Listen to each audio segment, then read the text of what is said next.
अध्ययन आगे बढ़ाते हैं ना। तो जागृत मानव ही दृष्टापद प्रतिष्ठा में गण्य है।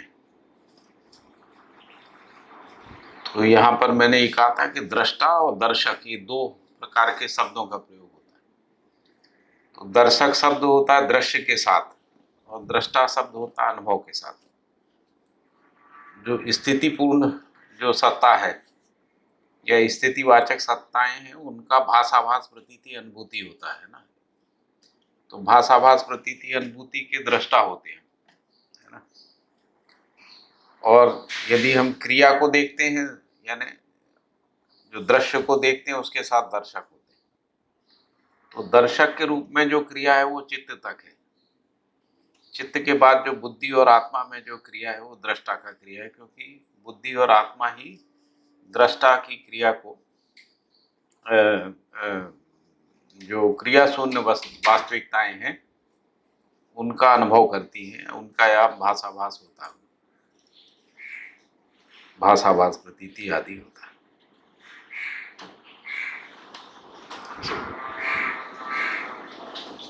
ठीक है, तो वो जो बुद्धि और आत्मा में होता है उसी को दृष्टापद कहते हैं। तो मूल रूप से दृष्टा तो आत्मा ही होती है। तो बुद्धि और आत्मा में जो होता है उसको दृष्टा कह रहे, तो मतलब जो अनुभव करने की जो क्रिया है वही दृष्टा है ना अल्टीमेटली।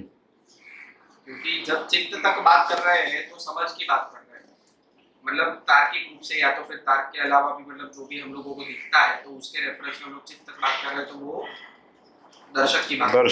उसके ऊपर तो समझना ही मतलब बोध ही है और अनुभव ही है। बोध और अनुभव है। बोध और अनुभव जो है उसका मतलब ये हो गया। बोध और अनुभव किसका होता है? तो जो स्थिति है या स्थिति पूर्ण है। तो जैसे जो बोध होता है क्रिया की निरंतरता के रूप में, क्रिया के लक्ष्य के रूप में, क्रिया की दिशा के रूप में, है ना। तो ये जो साक्षात्कार तक ही हो जाता है चित्त के स्तर पे। लेकिन जब हम सत्तामयता का बोध होता है, वो भाषाभास प्रतीति के स्तर वाला बात है ना। तो जहां पर अनुभव का क्षेत्र है, इसीलिए कहा कि अनुभव का क्षेत्र जो है बुद्धि और आत्मा है।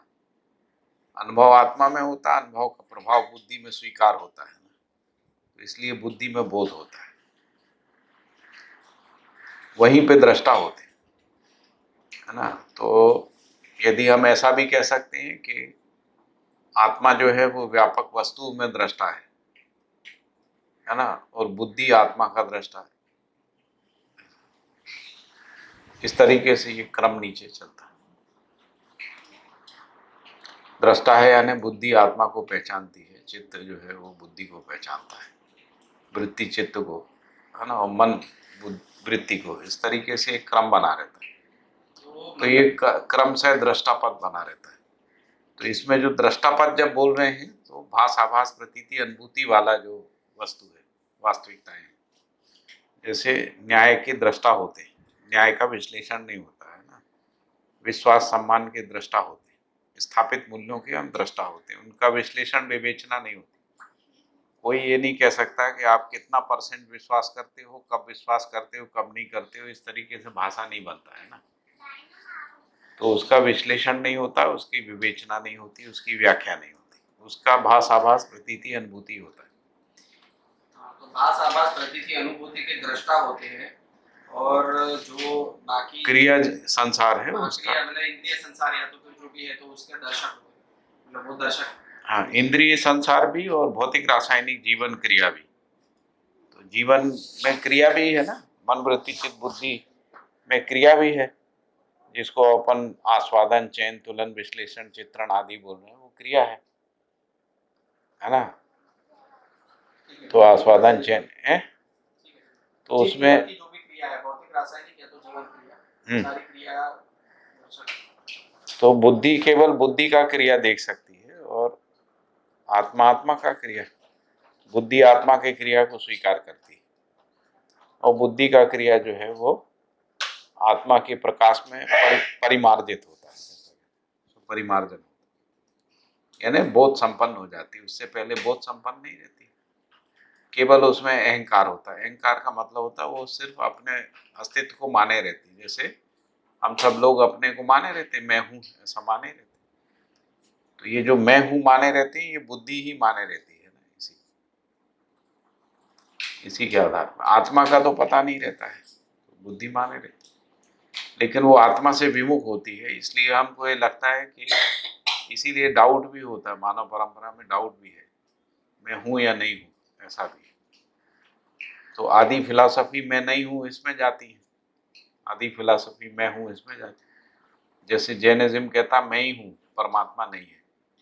वेदांत कहता है केवल परमात्मा है, आप नहीं है, है ना, क्योंकि आत्मा विलय हो जाती है। आत्मा का कोई, आत्मा परमात्मा ब्रह्म का ही अंश है, ऐसा वेदांत बोलता है। ईश्वर अंश जीव अविनाशी, ऐसा बोला गया है ना। तो आत्मा का स्वतंत्र अस्तित्व नहीं है ना, ब्रह्मी है। तो ब्रह्म स्वरूप हो जाती है, ब्रह्म में लय हो जाती, विलय हो जाती, आदि आदि सब बोलते। क्योंकि वो जो मैं जिसको हम माने रहते हैं वो तो बेसिकली अहंकार है। अभी जैसे हम लोग अपने होने को स्वीकार ही रहते हैं, कोई ऐसा व्यक्ति नहीं जो अपने होने को नहीं स्वीकारता। छोटा बच्चा भी अपने होने को स्वीकारे रहता है, तो अहम तो है ही उसमें, अपना होने का स्वीकार। लेकिन अपने होने को जो स्वीकारे रहते हैं वो अपना होने की वास्तविकता के रूप में, यथार्थता के रूप में नहीं होता है ना। वो अध्ययन पूर्वक, अनुभव पूर्वक ही पता लगता है कि मेरा अपना होना स्थिति गति के सह अस्तित्व में, यानी मेरा होना भी है और मेरा रहना भी है, उन दोनों के सह अस्तित्व में मेरा अपना होना है। और स्थिति भी, स्थिति को भी हम इस रूप में पहचाने रहते हैं कि सभी स्थितियां सत्तामयता के साथ हैं, ब्रह्म के साथ ओतप्रोत हैं। क्रिया जो है ब्रह्म के साथ ओतप्रोत है, इस अर्थ में ब्रह्म व्यापक वस्तु है, व्यापक वस्तु के रूप में सत्ता है, और सत्ता ही वैभव है। वैभव ही आचरण, निश्चित आचरण का कारण है। मानव में, इकाइयों में, सभी इकाइयों में निश्चित आचरण का कारण जो है ब्रह्म सत्ता है। इसको अपन ब्रह्म सत्ता, उसी ब्रह्म सत्ता को हम अपने में पहचानते, स्वयं में पहचानते, तभी उसको परमात्मा, शून्य, व्यापक वस्तु है ना, व्यापक ऐसे नाम देते, लोकेश आदि नाम देते। ऐसा अभी उस पे भी अपन अभी आगे जाके बात करने वाले हैं ना, जो ये शब्द आए थे। लेकिन जो पिछला सूत्र था उसमें मानव शब्द आया था, तो मानव के संदर्भ में कहा कि मानव का परिभाषा मनाकार को साकार करने वाला, मन स्वस्थता का आशावादी और प्रमाणित करने वाले को मानव का संज्ञा है। तो ये परिभाषा तो स्पष्ट है मेरे ख्याल से इसमें। तो मन स्वस्थता क्या चीज है? मन स्वस्थता का मतलब क्या है?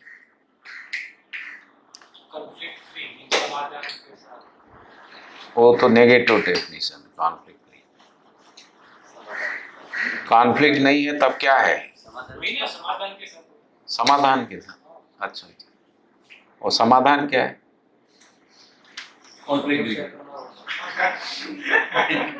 समाधान, हाँ, स्वीकृति सत्य की है, तो नियम की समझ ज्ञान हो जाए तभी उसका स्वीकृति है, स्वीकृति ही समाधान है, समाधान ही सुख है। तो समाधान जो है ना, वो यदि व्यक्ति में देखेंगे तो प्रश्नों का उत्तर मिलना है। जो भी हमारे मानव जाति के प्रश्न हैं, यदि उन मानव जाति के सभी प्रश्नों का उत्तर है तो समाधान। यदि मेरे ही केवल प्रश्नों का उत्तर है तो समाधान नहीं, क्योंकि जब वो प्रश्न आएंगे तो आपके पास उत्तर नहीं होगा। तो समाधान का मतलब पूरी मानव जाति में जो प्रश्न है उनके उत्तर यदि हमको आ गए तो समाधान है ना, जिसको अपन कह रहे हैं विचार में समाधान। लेकिन यदि विचार में समाधान है तो व्यवहार में यदि नहीं आ रहा है तो समाधान को पहचाना नहीं, फिर समस्या ही है ना।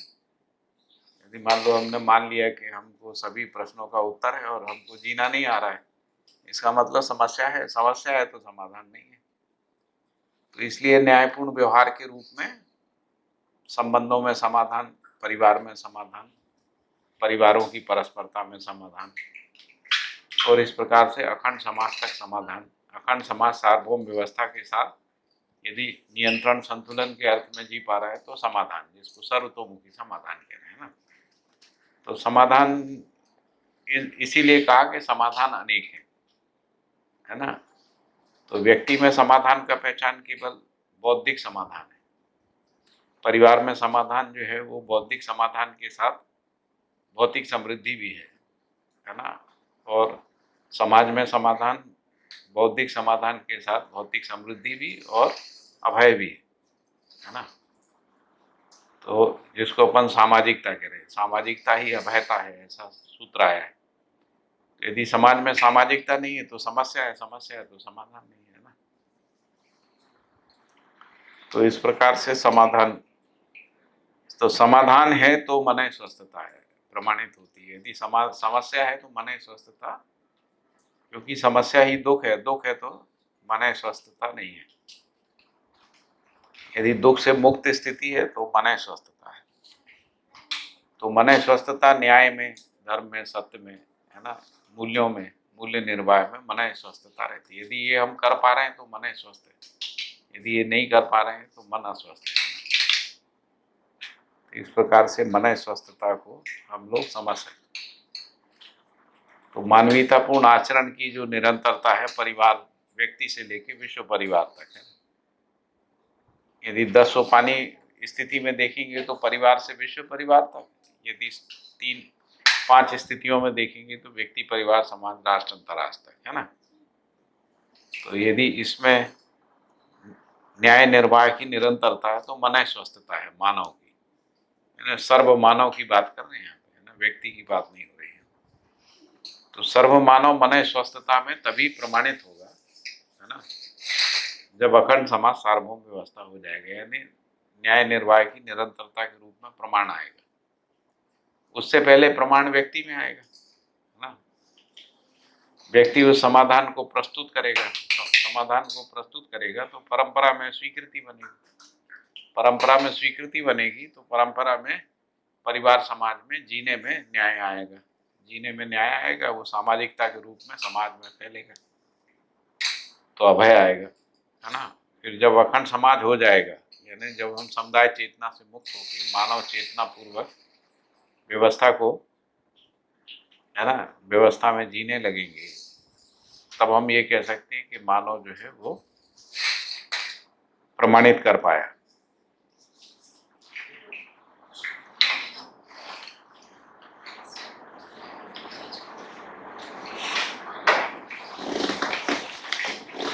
ठीक है, यहाँ था समझ में। मतलब ये पूरा जो लिंक बताया उसको हम मन स्वस्थता कह रहे हैं। हाँ, मन स्वस्थता तो वहीं तक है। पहले हाँ, जैसे व्यक्ति में पहले समाधान आता है, फिर समाधान में निष्ठा होती है। तो समाधान में निष्ठा का मतलब होता है समाधान पूर्वक जीने में प्रवृत्ति बनती है। जैसे मान लो मुझे समझ में आ गया और यदि मेरे में निष्ठा नहीं बनी समाधान के प्रति तो मैं जीने में प्रयोग ही नहीं करूँगा, प्रयास ही नहीं करूँगा, अभ्यास नहीं करूँगा है ना। तो समाधान में निष्ठा, तो पहले समाधान का प्रमाण, फिर समाधान में निष्ठा, समाधान में निष्ठा से जीने में प्रमाण। जैसे हम लोग ये कह रहे हैं कि 5 उपलब्धियां हैं ना मूल रूप से, स्वायत्त मानव, फिर परिवार मानव, फिर समाज मानव, फिर व्यवस्था मानव, ऐसे 4 प्रकार से मानव की बात कर रहे हैं ना। तो स्वायत्त मानव व्यक्ति के रूप में है ना, व्यक्ति के रूप में स्वायत्त मानव की बात है। लेकिन जब व्यक्ति को समझने आते तो व्यक्ति का मतलब है जो आचरण को व्यक्त करता हो है ना। अब अकेला आदमी यदि अपने में है तो आचरण का व्यक्त तो होगा नहीं, आचरण तो संबंधों में ही होगा। इसलिए स्वायत्त मानव, परिवार व्यवस्था में जीते हुए स्वायत्त मानव, व्यवस्था में जीते हुए ही स्वायत्त मानव प्रमाणित होता है। स्वायत्तता व्यक्ति का सत्व नहीं है, स्वायत्तता व्यक्ति का स्वत्व नहीं, व्यक्ति का स्वत्व समझदारी है बस। लेकिन जो स्वायत्त मानव है वो तब बनेगा जब आपने जो, आपका जो समझदारी रूपी जो स्वत्व है वो व्यवस्था में भागीदारी के अर्थ में प्रमाणित हो जाएगा। तो परिवार व्यवस्था में जीता हुआ मानव, उसको कह रहे हैं वो स्वायत्त मानव, यानी संबंध निर्वाह कर रहा है, परिवार व्यवस्था में भागीदारी कर रहा है, उत्पादन व्यवस्था में भागीदारी कर रहा है, तब वो स्वायत्त मानव का प्रमाण आ गया। और जैसे ही वो परिवार के साथ तदाकार हो गया तो वो परिवार मानव हो गया। अब वो व्यक्ति का विलय हो गया उसमें। व्यक्ति का विलय कैसे होगा? व्यक्ति का विलय ऐसा होगा कि व्यवस्था में भागीदारी के अर्थ में, संबंध में भागीदारी के अर्थ में व्यक्ति हो गया, तो व्यक्तिवाद खत्म हो गया। केवल निर्णय में की बात है तो उसको कहा कि परिवार सभा पूर्वक निर्णय होने लगा, तो व्यक्तिवाद पूरा खत्म हो गया। यदि परिवार में परिवार सभा विधि से निर्णय होने लगे तो व्यक्तिवादी निर्णय खत्म हो गया, केवल इतना ही बचा था। उसको भी बाबा ने कहा कि परिवार सभा विधि से निर्णय। अब यदि परिवार सभा में निर्णय हो गया तो वो सबका निर्णय हो गया, व्यक्ति का निर्णय नहीं बचा, है ना, वो परिवार का निर्णय हो गया। तो परिवार का निर्णय हो गया और संबंध में व्यक्ति परिभाषित हो गया, तो व्यक्ति परिवार में विलय हो गया। तो व्यक्तिगत चेतना या व्यक्तिगत अहमता परिवार में विलय हो गई। तो इस प्रकार से व्यक्तिवाद का विलय होता है। व्यक्तिवाद ही सभी समस्याओं के जड़ में है। मानव जाति में जो भी समस्याएं हैं उसके मूल में व्यक्तिवाद है। व्यक्तिवादी संबंध को तोड़ता है, समाज को तोड़ता, परिवार को तोड़ता है ना। व्यक्तिवादी व्यक्ति को भी तोड़ देता है, क्योंकि व्यक्ति का तृप्ति व्यक्ति स्वयं में, केवल स्वयं तक सीमित नहीं है तृप्ति, उसकी भी तृप्ति संबंध में ही है। इसलिए वो स्वयं में भी अकेलापन महसूस करता है, इसलिए अकेले आदमी में सुख भी नहीं रहता है। जैसे आज के समय में अकेलापन ही दुनिया की सबसे बड़ी समस्या है। वार से, आतंकवाद से भी ज़्यादा भयानक जो समस्या है, क्योंकि हम लोग आतंकवाद से सभ्यता संस्कृति को बचाना चाहते हैं और अकेलापन सभ्यता संस्कृति को दीमक की तरह चाट जाता है, बिना लड़ाई के चाट जाता है, खत्म कर देता है। ऐसा है, संस्कृति का प्रकटन ही नहीं हो पाता है ना। व्यक्तिवाद में आप परिवार में नहीं रहते। अभी जैसे बच्चे अमेरिका में है, शादी नहीं करते, लड़कियां नहीं करती, उत्पादन की तो मदद। वही तो मैं कह रहा हूँ कि अब वो अकेले हो गए, अब आपके साथ है नहीं। अब उनमें क्या संस्कृति है, क्या सभ्यता है? कुछ नहीं है। केवल उनका जीना भौतिकता में ही होगा। यदि रिलेशनशिप नहीं है तो जीना केवल, क्योंकि सुख तो चाहिए, संबंध का सुख नहीं मिलेगा तो भौतिक सुख तो चाहिए। ऐसा है, रिलेशन में ही नहीं आता। बोलते हैं शादी करके 6 महीने में ये हो जाता है, घटस्फोट हो जाता तो भोग रहे हैं, अभी क्या करोगे? इसलिए शादी नहीं करना चाहिए। पूरी दुनिया में सबसे बड़ा जो दुख है वो लोनलीनेस ही है, अकेलापन। आप शादी नहीं करोगे, संबंध में जियोगे नहीं, तो आप अकेले रहोगे तो शरीर के साथ ही रह सकते हैं। अकेला आदमी किसके साथ रहे हैं? वो टेम्परेरी होता है, वो टेम्परेरी होता है, वो रिलेशनशिप नहीं है ना। एक कंपनी, दूसरी कंपनी, तीसरी, चौथी, पांचवी, रोज ही बदल रहे, है ना। उसी के लिए तो वो सब रास्ता निकाला ना उन्होंने, हर वीकेंड में एक नई कंपनी। वो अलग बात है। वीकेंड जो है उत्सव हो गया उनके लिए, क्योंकि हमारे यहाँ तो नित्य उत्सव है।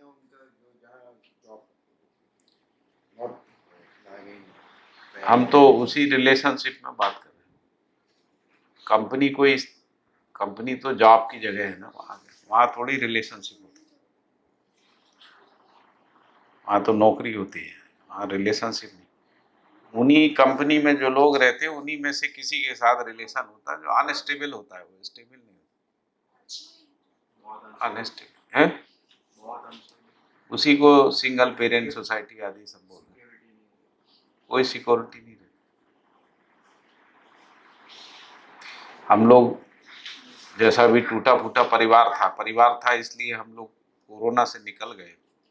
जहाँ परिवार नहीं था उनका देखिए ना हाल क्या हुआ। समृद्ध देश जो है, थोड़ा सा लॉकडाउन टूटा तो माल वाल लूट डाले लोगों ने। ऐसा तो दरिद्रता की पराकाष्ठा है ना। ऐसा सिक्योरिटी नहीं, कुछ भी नहीं। ये बहुत अनुभव हुआ है।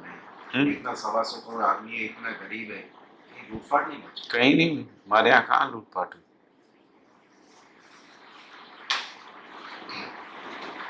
मतलब एक सोशल कंट्रोल है ना, ऐसा भी नहीं लोग डर के कारण लूटपाट नहीं करते, संस्कार संस्कार है। उत्पादन करते हैं हैं?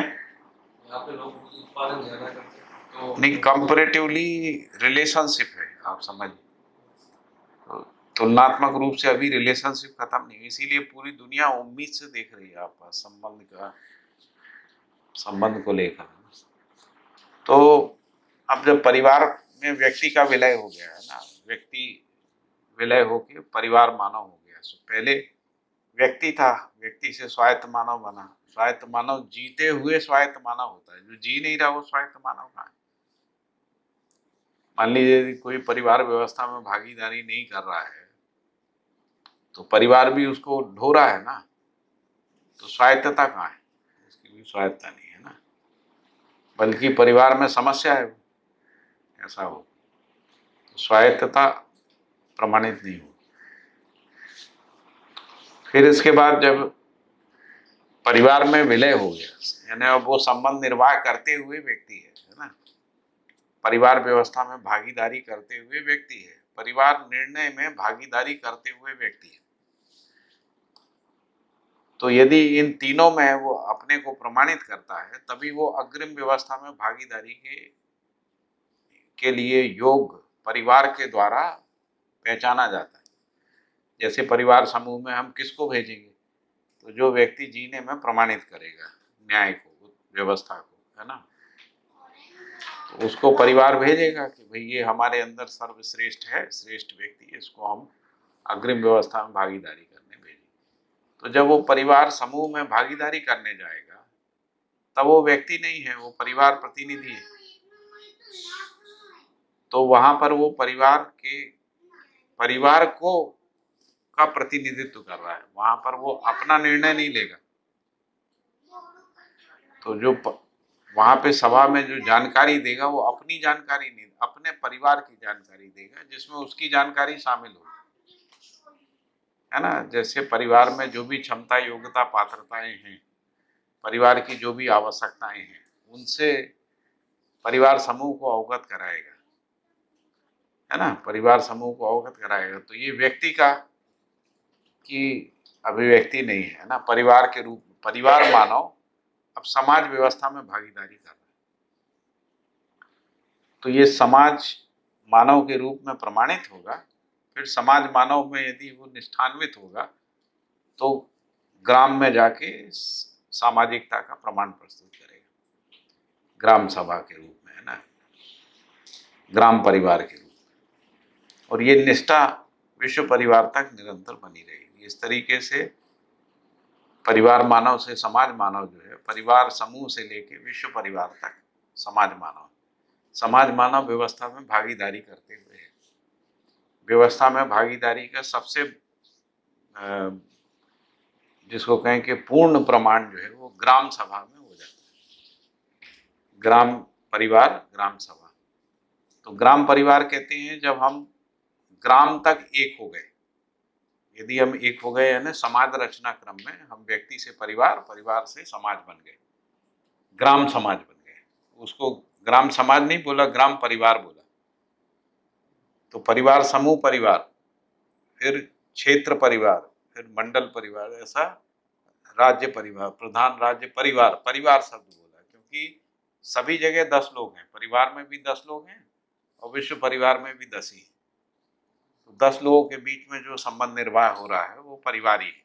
इस तरीके से हर सभा परिवार है। और सभा, ये जो जिसको अपन कह रहे हैं परिवार से परिवार समूह बनना, ये समाज रचना क्रम। समाज रचना क्रम कहाँ तक है? अखंड समाज तक है। इस तरीके से 10 सोपानी व्यवस्था में जो अखंड समाज तक जो है हम समाज के एकत्व को, एक सूत्रता को, सामरस्यता को पहचान सकते।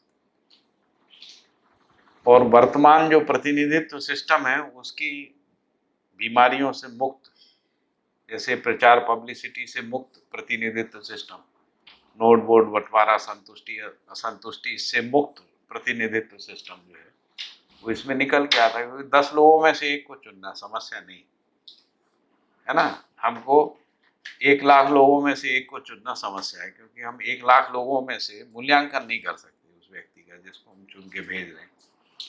इसीलिए जो निर्वाचन होता है वो बिना मूल्यांकन के होता है। तो किस आधार पे होता है? प्रचार के आधार पे होता है। प्रचार से छवि बनाई जाती, छवि का मूल्यांकन, और वो छवि भी कृत्रिम छवि होती है। मतलब कई बार आदमी की छवि अलग होती है, आदमी अलग होता है। तो छवि बनाने, तो यहाँ परिवार में छवि का काम ही नहीं है, आर्टिफिशियल जो इमेज बनाने का काम नहीं है ना। परिवार में तो संबंध निर्वाह में मूल्यांकन का क्रिया निरंतर चलता रहता है। मूल्यांकन पूर्वक श्रेष्ठता का पहचान होता है ना। संबंध निर्वाह के बिना श्रेष्ठता का पहचान ही नहीं होता।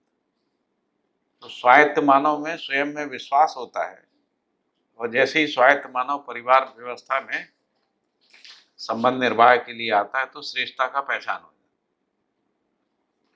तो स्वयं में विश्वास, श्रेष्ठता का सम्मान, और जब वो परिवार व्यवस्था में भागीदारी करते हुए परिवार मानव के रूप में प्रमाणित होता है, यानी समाधान समृद्धिपूर्ण परिवार हो जाता है, तब उसमें सामाजिकता में भागीदारी करने की पात्रता विकसित होती है। नहीं तो पात्रता ही नहीं। यदि कोई परिवार खुद समस्याग्रस्त है और अभाव में है, वो समाज में भागीदारी क्या करेगा? यदि भागीदारी करेगा तो समस्या को पैदा करेगा। हाँ,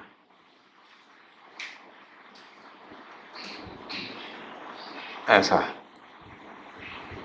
फिर इसके बाद सामाजिक व्यवस्थाओं में भागीदारी करते हुए, यानी पांचों व्यवस्थात्मक भागीदारी करते हुए परिवार अस्मिताओं का विलय हो जाएगा, है ना। तो व्यक्तिवाद पूरी तरह से समाप्त करने का एक, और सहअस्तित्ववाद पूरी तरीके से प्रमाणित करने का एक सिस्टम जो है वो परिवार मूलक स्वराज व्यवस्था के रूप में आया। इसी में हम कह रहे हैं कि ये मन स्वस्थता प्रमाणित हो सकती है, नहीं तो हो नहीं सकती।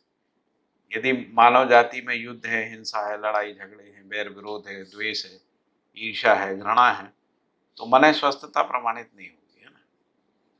तो इससे मुक्त स्थिति जिसको मन स्वस्थता है, मानव में ये आकांक्षा है। वो कह रहे हैं कि मानव जो है वो मन स्वस्थता का आशावादी है। युद्ध, हिंसा, द्वेष इस सबसे मुक्त होना चाहता है ना मानव। सर्वे भवन्तु सुखना चाहता है, अखंड समाज चाहता है ना, सार्वभौम व्यवस्था चाहता है, नियंत्रण, संतुलन, निश्चित आचरण पूर्वक जीना चाहता है। ऐसा भैया मनाकार जब बात कर रहे हैं तो जब मन में, मेरे मन में जो भी इच्छाएं है, वही इच्छा के रूप में आकार है। हर इच्छा किसी एक सीमा में ही होती है। और आकार, प्रकार, प्रयोजन, हाँ, उनको साकार। तो हर इच्छा तो मतलब आकार, तो एक इच्छा होती है जो आहार, आवास, अलंकार से संबंधित है, दूरगमन, दूरदर्शन, इससे संबंधित इच्छाएं होती है ना। वो किसी ना किसी सीमा में ही होती। मानव को आहार का कल्पना एक सीमा में ही होता है ना। वो मन स्वस्थता वाला भाग जो है, जिसको अपन भास, आभास, प्रतीति वाला भाग कह रहे हैं, वो मन स्वस्थता। जिसको अपन न्याय, धर्म, सत्य कह रहे हैं, वो मन स्वस्थता वाला भाग है। और मन स्वस्थता पूर्वक ही ये जो मनाकार है वो नियंत्रित होता है, नहीं तो मनाकार अनियंत्रित हो जाता है।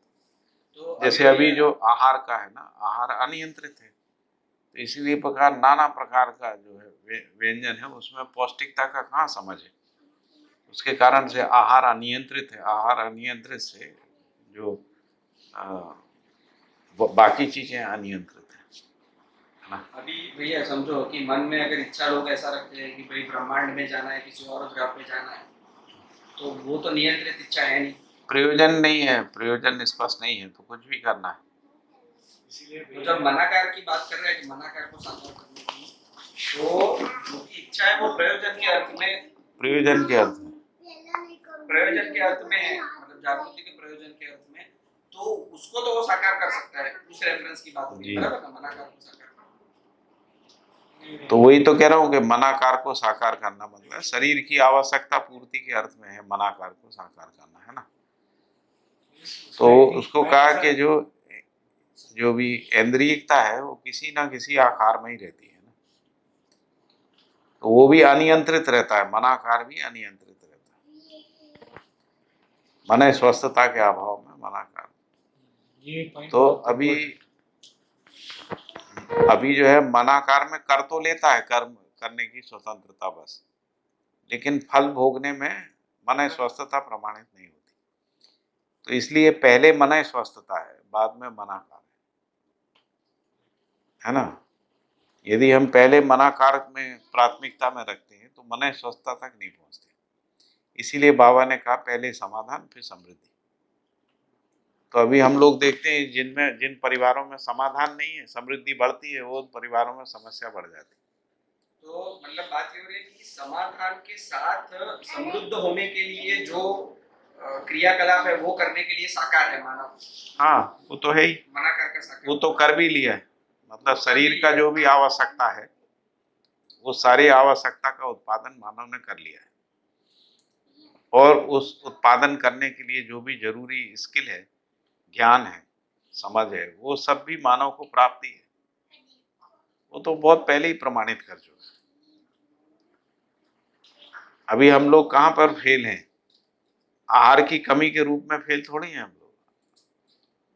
हमको जो नाना प्रकार से आहार से इंद्रियों को तृप्त करना है उसमें फेल है, क्योंकि उसमें तृप्ति होती नहीं।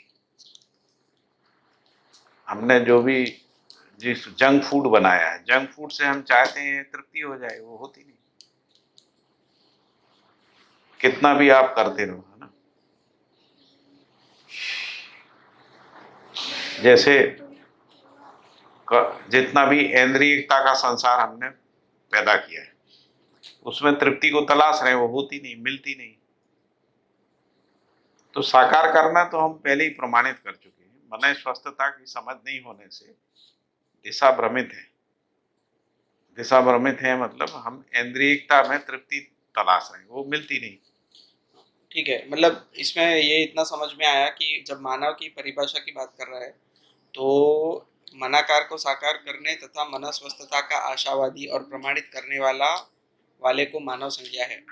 तो मतलब एक तो ये हो गया कि मानव नहीं है, हाँ, उससे पहले मानव नहीं है। एक तो ये हो गया कि जब विचार के लेवल पे या तो फिर जीवन के लेवल पे बात कर रहे हैं तो समाधान है, और शरीर के लेवल पे या तो फिर उसके एक जो स्वस्थ रखने के लिए जो चाहिए, तो उसमें जो समृद्धि का पार्ट है उसको, उसके लिए जो भी प्रयोजन करना है उसके लिए शरीर सक्षम है, शरीर सक्षम है, परिवार सक्षम है, परिवार सक्षम है। तो मनाकार को साकार करने और तथा मनस्वस्थता का आशावादी, उसको ऐसे पढ़ रहा हूं मैं,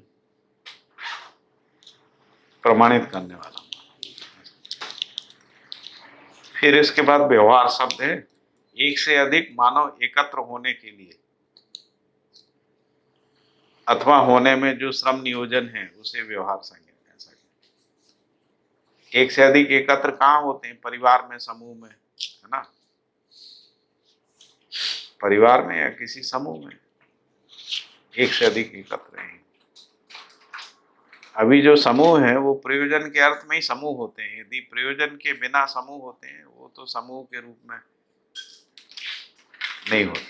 जैसे कोई संस्था बनाते हैं तो समूह है, शिक्षा संस्था बनाते हैं उसमें जो लोग भागीदारी करते हैं उनका समूह है ना। बाकी परिवार ही है, एक से अधिक एकत्र होने की जगह परिवार है। यदि परिवार नहीं है तो व्यक्ति अकेला है, अकेला है तो व्यवहार नहीं है। तो जो व्यवहार है वो परिवार में ही है, फिर परिवार परिवार में व्यवहार है, ऐसा है। परिवार परिवार में व्यवहार है।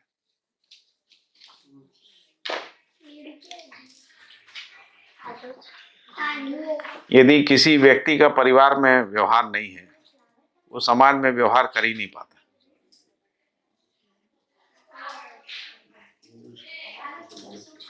तो भैया इसको ऐसे क्यों क्या है कि श्रम नियोजित होता है, कि मतलब एक से अधिक मानव एकत्र होने पर जो श्रम नियोजित है, बौद्धिक श्रम है ना, संबंध निर्वाह का श्रम है, श्रम तो है।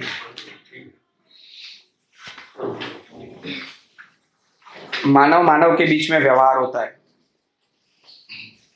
तो व्यवहार करने में श्रम है थोड़ा सा, व्यवहार लेकिन श्रम से ज्यादा उपलब्धि। हाँ, नहीं, श्रम बोलेंगे श्रम तो से आप फिजिकली मेंटल दोनों बात है। दोनों है, क्योंकि सेवा भी है, वस्तु विनिमय भी है और मूल्यों का निर्वाह भी है। तीनों बातें। वस्तु से भी निर्वाह होता है, सेवा से भी निर्वाह होता है और मूल्यों का भी निर्वाह होता है। यदि मूल्य है ना, जैसे माता पिता से प्रेम है, तो सेवा में श्रम का बोध नहीं है। सेवा में श्रम बोध नहीं है ना, या श्रम नहीं लगता है। जैसे मान लो माता पिता के पैर दबाना हो तो श्रम नहीं लगता है, गुरु के पैर दबाना हो श्रम नहीं लगता है। संबंध है तो, प्रेम है तो, प्रेम नहीं है तो अखरता है। यदि संबंध का है फिर वो सेवा ही नहीं, क्योंकि बाबा जी ने फिर लिखा है कि सेवनीय वस्तु तो विश्वासी। सेवनीय है जो वस्तु है वो मूल्य ही है, मूल्य का ही सेवन होता है। जैसे हम माता पिता की सेवा करते हैं, खाना खिलाते हैं, तो खाना खिलाना कोई सेवा नहीं है। यदि उसमें प्रेम स्नेह है तभी वो सेवा है। क्योंकि कोई कहे कि खाना खिला, फिर वो कहेंगे हम एक नौकर रख देते हैं खिला देंगे, इसमें कौन सा बड़ा समस्या है। खाना खिला, मान लो हमने कहा कि ये 3-4 काम करना, कपड़े धोना, हाथ पैर दबाना, खाना खिलाना, यदि ये सेवा है तो हम नौकर रख देंगे, वो करता रहे। तो वहां पे सेवनीय वस्तु तो गायब हो गई, तो इसलिए वो सेवा में सुख नहीं है।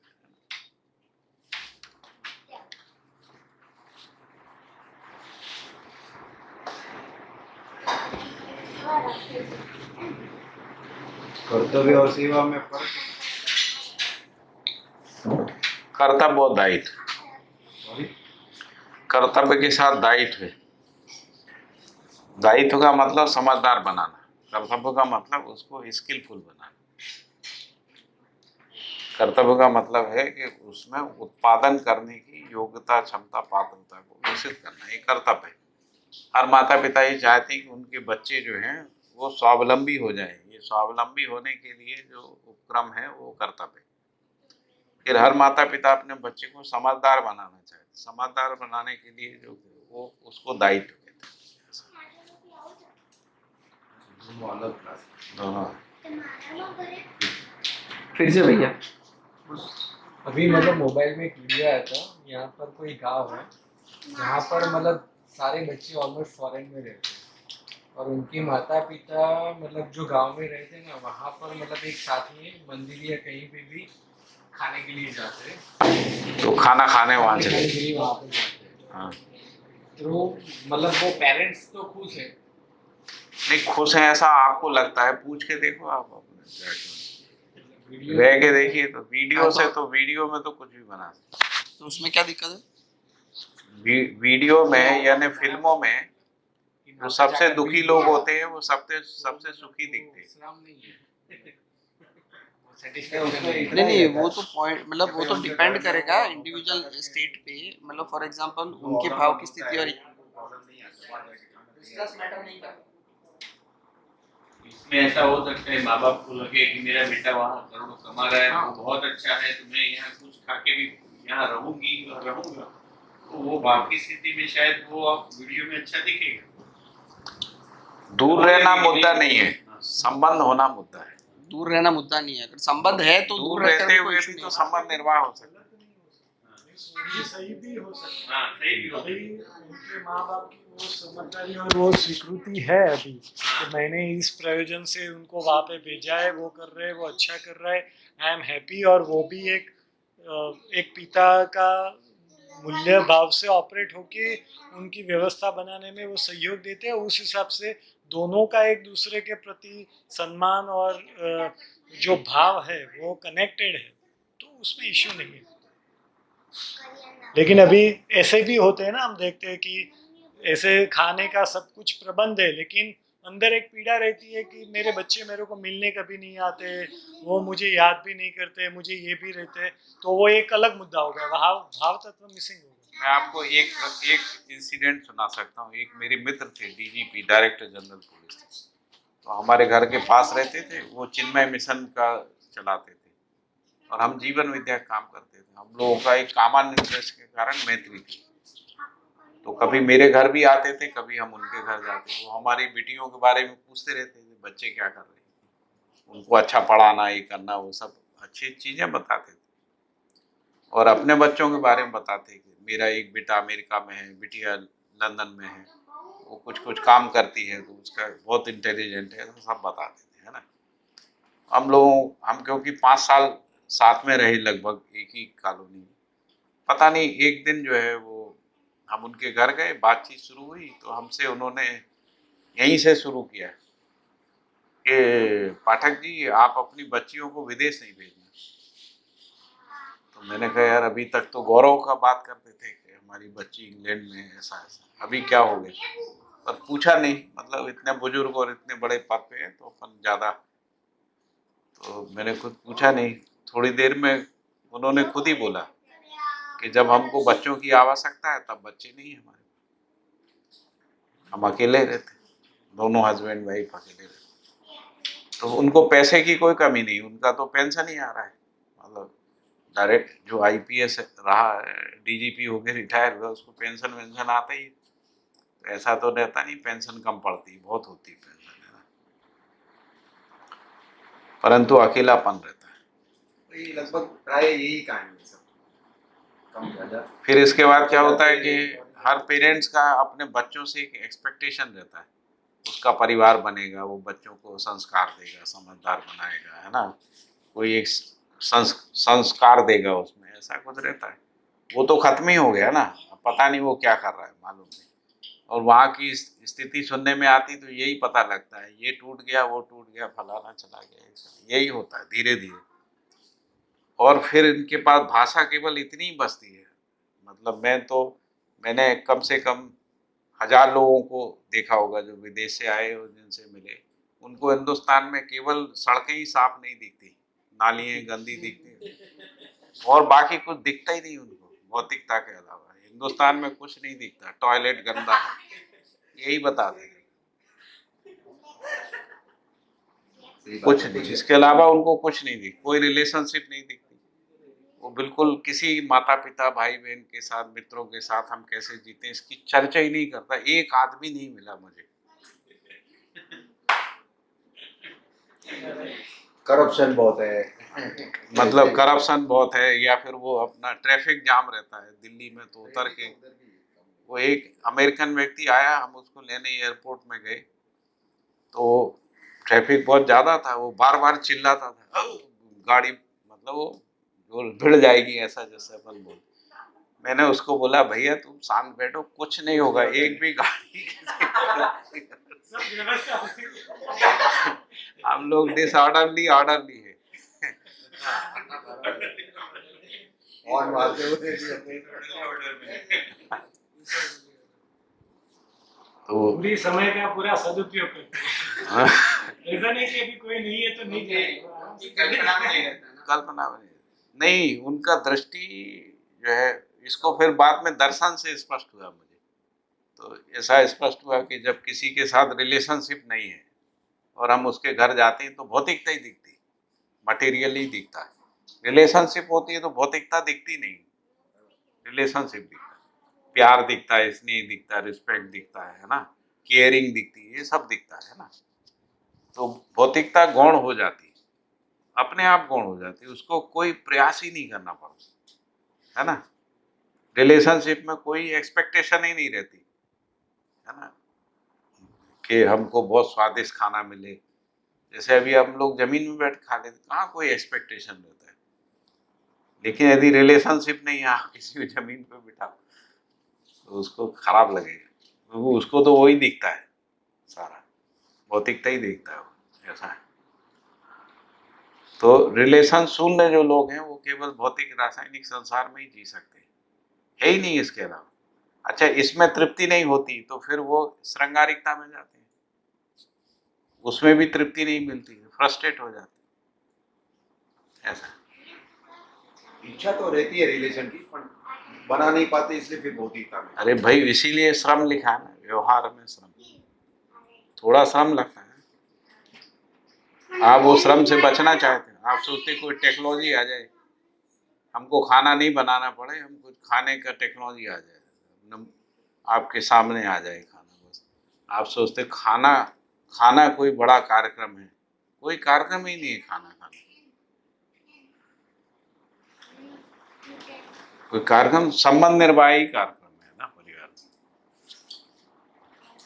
खाना कम हो तो भी आदमी संबंध निर्वाह कर लेता है, अच्छे सुखपूर्वक जी लेता है। सुखपूर्वक जीना ही मूल उद्देश्य है ना, खाना पीना कपड़ा लत्ता थोड़ी कोई उद्देश्य है।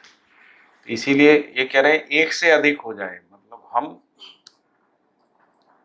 एक से अधिक, यानी हम कोई रिलेशनशिप में तो एक से अधिक हो गए, परिवार में तो एक से अधिक हो गए, परिवार समूह के रूप में एक से अधिक हो गए।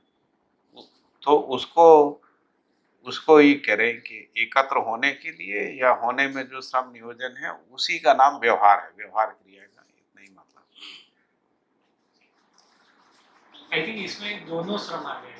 मीन्स जो अभी समझदार है तो उसके लिए जो फिजिकल श्रम है वो तो है ही, बौद्धिक भी समाधान के रूप में। और जो समझदार नहीं है तो उनके लिए तो वो तो ये फिजिकल वाला तो है ही, और वो भी एक श्रम। और इसमें ये भी है कि जो श्रम है, यदि संबंध की स्वीकृति है तो श्रम नहीं लगता है। जैसे मान लो हम लोग अभी प्रचलित परिवारों में देखें तो जैसे पत्नी का भाई आ जाता है या बहन आ जाती है तो उसको खाना वाना बनाने में कोई श्रम नहीं लगता, खाना बहुत उत्साह के साथ बनाना। और यदि पति का कोई दोस्त आ जाता है या उसकी बहन आ जाती, पति की बहन आ जाती, तो फिर वो उसका शिकायत बन ही जाता है। वो 2-3-4 बार में फिर वो बोली देगी कि आपकी बहनें तो कभी भी आ जाती, बिना बताए आ जाती। नहीं, जो अभी देख रहे हैं घरों घरों में, मतलब ऐसा नहीं कह रहा हूँ सब जगह सब लोग ऐसे ही होते हैं, है ना। कई लोग ज्यादा अच्छे भी होते हैं, कई लोग ऐसे रहते हैं कि अपनी बहनों के प्रति उतना केयरिंग नहीं करते जितना पति के। तो वो श्रम निर्वाह कर रहे हैं, व्यवहार को विश्वास में बदलने के लिए वो अपना करते हैं। व्यवहार जो है भैया, जैसे न्याय की परिभाषा हम लोग कहते हैं कि दो व्यक्ति के बीच में न्याय तभी प्रतिपादित होता है जब उभय तृप्ति होती है। तो मतलब जैसे दो समझदार आदमी के बीच में तो व्यवहार होता है, लेकिन दो नासमझ के बीच में भी व्यवहार जो होता है, व्यवहार क्रिया तो बनी ही रहती है ना, व्यवहार क्रिया बनी रहती है, क्योंकि व्यवहार से कम में तृप्ति नहीं है। तो उसमें मानसिक और भौतिक दोनों श्रम होता है, दूसरे वाले में सिर्फ भौतिक श्रम होता तो है। एक में श्रम का मतलब जिसको अपन कह रहे हैं श्रम का पता लगता है, उसी को कहते हैं कि हम थक जाते हैं, हम कितना करेंगे ऐसा भाव आता है, वो श्रम है ना उसमें निर्वाह करने। तो ये श्रम से मुक्ति कैसे होती, मन स्वस्थता पूर्वक, है ना। यदि संबंध स्वीकार हो गया फिर श्रम नहीं है, बनाने में भी श्रम नहीं है, कुछ भी करने में श्रम नहीं लगता।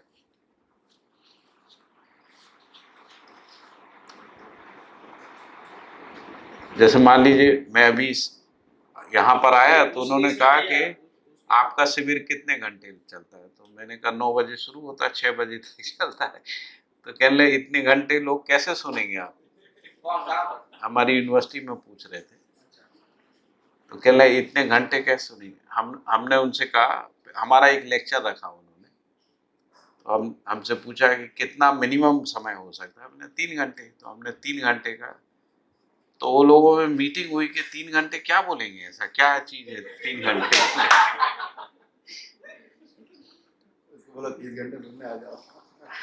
तो फिर उन्होंने जब टाइम टेबल बनाया तो हमारे बोलने का 1.5 घंटे ही समय रहेगा। 1.5 घंटे में उन्होंने कहा पहले दीप प्रज्वलन होगा, फिर ये होगा, फिर वो होगा, फिर पाठक जी का परिचय देंगे, फिर बाद में कोई व्यक्ति उसको समराइज करे, वो अध्यक्षता करेगा, तो वो अध्यक्ष ही टिप्पणी देगा, फिर आभार करेगा। ये सब में आधा घंटा, 1.5 घंटा और 1.5 घंटे टाइम पास। फिर हमने पूछा कि आपने ऐसा क्यों कर दिया, इस सब का क्या जरूरत है। तो उन्होंने कहा कि हम लोगों ने ये सोचा आप 3 घंटे क्या बोलोगे, तो आपका समय कम किया, आप ज्यादा लोड नहीं। अब हमने कहा कि हम तो शिविर में जा रहे हैं, तो हमने कहा वो तो 9 बजे शुरू होता है, 6 बजे तक चलता है, कई बार 7 भी बज जाता है। तो कहने लगे ये कैसे सुनेंगे और आप इतनी घंटे कैसे पढ़ाओगे। तो हमने कहा कि जब संबंध रहता है तो ये सब नहीं रहता है, उत्सव रहता है। संबंध नहीं हो और आप हमसे कहो कि एक लेक्चर और ले लेना हमारा, तो हम एक आध बार ले लेंगे, दूसरी बार कहेंगे भैया आप अपना देखो। हम कोई फालतू आदमी है कि आपका लेक्चर ले क्योंकि वहाँ उत्सव नहीं है ना, वहाँ लेक्चर जो है संबंध निर्वाह के लिए नहीं, सैलरी के लिए। और हमको आपने अपना सैलरी बना रहे हो, छुट्टी नहीं लेना पड़े, उसके विकल्प के रूप में आपने हमको रखा है। वो रिलेशनशिप है तो हम ले लेंगे, है ना, लेकिन रिलेशनशिप नहीं है तो फिर ये लायबिलिटी बन जाता है। वैसे ही परिवारों में होता है, संबंध का स्वीकृति है तो उत्सव है, कोई भी आ जाता अच्छा ही लगता है ना। यदि संबंध का स्वीकृति नहीं है, मेहमान भी आ जाता तो अच्छा लगता है। यदि स्वीकृति है हमारी संस्कृति के रूप में, सभ्यता के रूप में, है ना, हमारी स्वीकृति है संबंध की, व्यवहार के रूप में स्वीकृति है ना, तो मेहमान का आना भी अच्छा लगता है। हम लोग कहते ही थे अतिथि देवो भव, हम लोग अतिथि का सम्मान, उससे समाज में विश्वास बनता है ना। तो विश्वास के अर्थ में व्यवहार निर्वाह का क्रिया है, उससे क्या होता है, समाज एक होता है। यदि हम अपरिचित आदमी को या जिसने समय नहीं दिया, अतिथि है ना, बिना तिथि के कोई आ गया, बिना बोले बताए आ गया है, उसके साथ भी संबंध निर्वाह करने से ही होता था सामाजिकता, समाज में विश्वास है। जैसे कई लोग ये कहते थे कि हम भारत यात्रा पे निकले, तो कहते हैं कि भारत में आप पूरे हिंदुस्तान में भूखे नहीं रह सकते, गांव में कोई ना कोई खिला ही देता। अतिथि है ना वो, सही बात है। तो वो भाव था। अभी भी क्यों था? क्योंकि हम उसको अपने ही मानते थे, भाई ये एक समाज के अच्छे काम में लगा हुआ है, इसलिए समाज उसको जिम्मेदारी मानता था कि हमको इसको खाना खिलाना, इसका केयरिंग करना, ध्यान रखना, ऐसा। अब वो व्यक्तिवाद में वो भी खत्म हो रहा है, धीरे धीरे खत्म हो रहा है। तो पहले सहज था, अभी असहज हो गया, अब मैनेजमेंट हो गया। अब जैसे हमको यात्रा निकालना है तो उसका पूरा प्लानिंग करना पड़ता है कि हम इस जगह पे ठहरेंगे तो वहाँ कौन व्यक्ति है जो ये सब कर देगा, रुकने का, खाने का, पीने का, मैनेजमेंट। तो उसका मैनेजमेंट प्लानिंग होती है। पहले बिना मैनेजमेंट के सब चलता रहता। आप पहुँच गए किसी गांव में, पूरा गांव जो है वो आपका इंतजाम कर देता, वो भाव। फिर धीरे धीरे मैनेजमेंट भी फेल होने लगते हैं, क्योंकि हर गांव में 2, 4 ही 5 लोग रिसोर्सफुल रहते हैं, वो भी कहीं कहीं फंसे रहते हैं, तो फिर नहीं होता। खैर ये सब है। तो व्यवहार क्रिया को अपन को समझना था। फिर एक दर्शन शब्द आया है, मानव व्यवहार दर्शन। मानव हो गया, व्यवहार समझ में आ गए, तो दर्शन दृष्टि से प्राप्त समझ, अवधारणा और अनुभव ही दर्शन है। तो दृष्टि से प्राप्त समझ और अवधारणा तो दर्शक वाला क्रिया हो गया, और अनुभव वाला जो क्रिया हो गया, दोनों के योग फल में दर्शन है। और इसीलिए बाबा जी ने ऐसा कहा कि संपूर्ण दृश्य जो है सत्ता में संप्रक्त जड़ चैतन्य प्रकृति, यानी सत्ता भी उसमें शामिल है, यानी अनुभव की रोशनी में, यानी जो नियम न्याय धर्म सत्य है उसकी रोशनी में क्रिया को देखना, व्यवहार क्रिया को, व्यवसाय क्रिया को देखना। अवधारणा भैया दर्शक में होती है, अवधारणा बुद्धि में होती है, अवधारणा, तो मतलब वो तो हाँ, दृष्टा। लेकिन कार्य क्षेत्र के साथ होती, आचरण के साथ अवधारणा होती। यदि आचरण नहीं है, हैं? जैसे परिवार में संपूर्ण क्रियाकलाप क्या है, परिवार में जो भी क्रियाकलाप है उस क्रियाकलाप के साथ परिवार को समझना, वो परिवार की अवधारणा है ना। जैसे शिक्षा का संपूर्ण क्रियाकलाप है, शिक्षा क्या है, शिक्षा कैसे होती है, शिक्षा नीति क्या है, वस्तु क्या है, पढ़ाने की विधि क्या है, पेडोलॉजी क्या है, सबके साथ शिक्षा को देखना शिक्षा की अवधारणा, शिक्षा का अवधारणा। अंग्रेजी में शायद कॉन्सेप्ट शब्द बोलते हैं, कंसेप्ट विद आचरण हैं?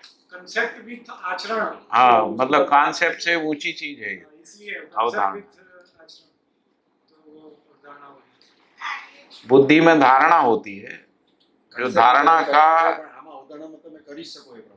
मानव परंपरा में जो परावर्तन है, धारणा का जो परावर्तन है वो अवधारणा। अवधारणा निश्चित आचरण के रूप में ही रहती है। अवधारणा का प्रमाण होने से बुद्धि में बोध होता है, उसको अवधारणा बोध कहते हैं।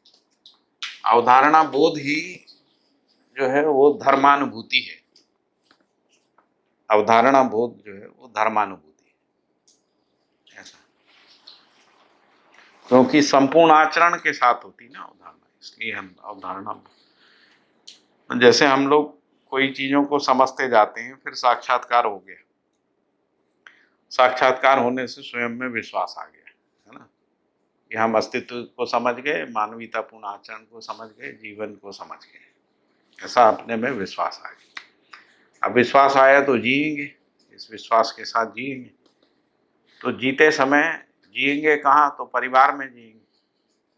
तो परिवार का अवधारणा, परिवार क्या है, परिवार में क्या होता है, संबंध क्या है, ये सब चीज़ों को जो मानवीयतापूर्ण आचरण के, तो परिवार को जब हम विश्व परिवार या परिवार को अखंड समाज, उस अर्थ में परिवार को समझते तब अवधारणा पूरी होती है ना। फिर उसमें हम जीने जाते हैं, वो सफल होते हैं। तो सफल होते हैं तो जो हमने सीखा है वो प्रमाणित होता है ना। नहीं सफल होते हैं तो हमको लगता है हमने ठीक से सीखा नहीं।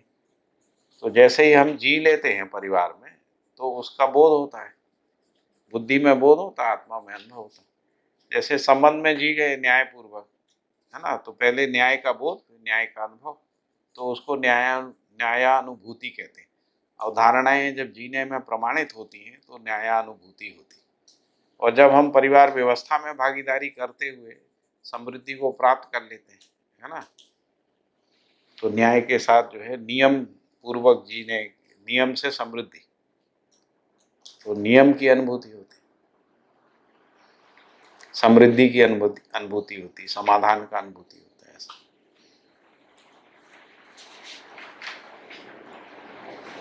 ऐसा तो पहले समझना, उसके बाद अवधारणा को सेट करना, हमको कैसा जीना, है ना। और वो जो अवधारणा सेट कैसे होगी? तो सह अस्तित्व की रोशनी में ही होगी, नहीं तो मनमानी हो जाएगी। आपने यदि दर्शन को या सह अस्तित्व को छोड़ के कोई अवधारणा बना ली तो या तो आप समुदाय चेतना में चले जाएंगे, है ना, या किसी ना किसी समस्याग्रस्त होंगे, समस्या में फंसे, तृप्ति नहीं होगी। जैसे आपने कोई संस्था बना ली, यदि वो अखंड समाज के अर्थ में नहीं है तो समुदाय बन जाएगा। समुदाय बनेगा तो फिर एक सीमा के बाद उसमें कॉन्फ्लिक्ट होगा, क्योंकि समुदाय का प्रवृत्ति है, स्वयं श्रेष्ठता आ जाएगी। और क्योंकि यूनिवर्सलिटी से कम में लोग तृप्त होते नहीं हैं, तो जो लोग इकट्ठे हुए हैं उनमें ही प्रश्न खड़े हो जाएंगे। वो कहेंगे इससे अच्छा तो समुदाय से तो अच्छा मानव चेतना है, तो वो वहां से भागने लगेंगे। अभी हम लोग कैसे आए? समुदाय चेतना से ही आए ना। तो समुदाय चेतना से मानव चेतना में, समुदाय में तृप्ति नहीं हो रही, ऐसा। ठीक है, फिर इसके बाद दृष्टि। दृष्टि मतलब वास्तविकताओं को देखने, समझने, पहचानने और मूल्यांकन करने की क्रिया दृष्टि। जो रियलिटी है, वास्तविकताएं हैं। वास्तविकता भी क्या है? तो सह अस्तित्व है वास्तविकता। तो सह अस्तित्व को देखने, समझने, पहचानने और मूल्यांकन करने की क्रिया की दृष्टि संज्ञा है। फिर विश्लेषण है। तो विश्लेषण का परिभाषा है, परिभाषाओं का प्रयोजन के अर्थ में व्याख्या ही विश्लेषण। परिभाषाओं का प्रयोजन के अर्थ में, जैसे अभी हमने मनाकार को साकार करना, मन स्वस्थता का आशावादी, मानव का एक परिभाषा पढ़ा। लेकिन इसकी जो व्याख्या है, यदि प्रयोजन यानी अखंड समाज सार्वभौम व्यवस्था के अर्थ में होती है तभी ये विश्लेषण है, नहीं तो विश्लेषण नहीं। कई बार हम लोग समझते हैं किसी क्रिया को टुकड़े टुकड़े में समझना विश्लेषण, वो नहीं है विश्लेषण, यदि प्रयोजन निष्पक्ष नहीं तो विश्लेषण प्रयोजन के लिए, नहीं तो क्रिया ही है, फिर विश्लेषण नहीं। तो भैया अभी समझो कि विश्लेषण तो क्रिया है, विश्लेषण वो तो क्रिया चलती रहती है, तो वो तो प्रयोजन के अर्थ में नहीं है, मतलब प्रयोजन के अर्थ में ही चलती है विश्लेषण।